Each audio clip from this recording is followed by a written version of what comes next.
Okay, we're going to talk at length right now about something that may be on your mind. It's certainly dominating the news. We've just learned the State Department now says the president is on the same page with the rest of the U.S. government with that fiery threat to North Korea that came out yesterday.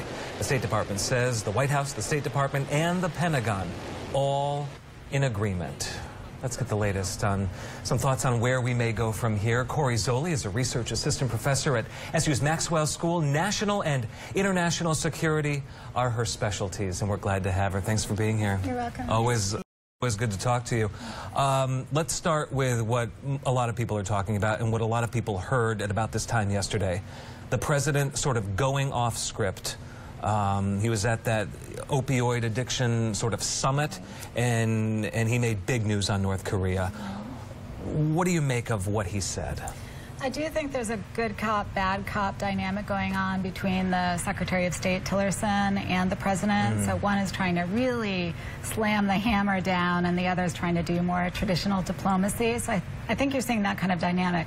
I also think the message that the president is creating out there is for China's benefit, trying to really keep China in the game, keeping the pressure on North Korea, and making sure that this kind of nuclear escalation that they're doing at the technological level doesn't go political, doesn't go geopolitical. For people who do feel nervous about this, talk them down off the ledge. What are the 1, 2, or maybe 3 things that we can look at, take this big picture, not just the fiery rhetoric, but the actual things that are happening, and say, okay, let's just dial it down just a little bit. What can we hang our hat on there? Sure. So 2 things I think are important. One is that research studies show that rhetoric when it comes to nuclear competition is not what leaders look at. They look at capabilities.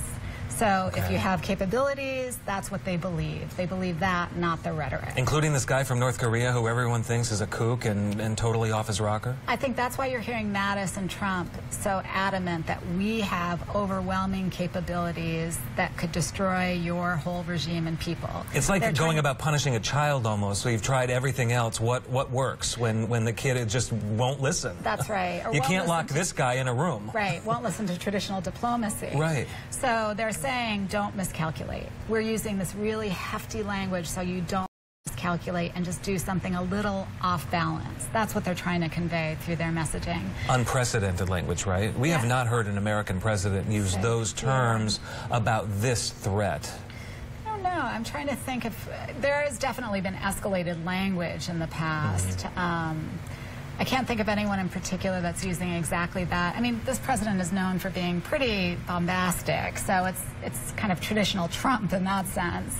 But I think the other thing is the Security Council resolution, where they got unanimous support, even by China and Russia, right? August 5th, I think this was, 2371, this resolution, to actually create the largest sanctions package against... What's the practical impact of that? We hear sanctions, sanctions. What really impact will that have on the ground in North Korea? It's a great question.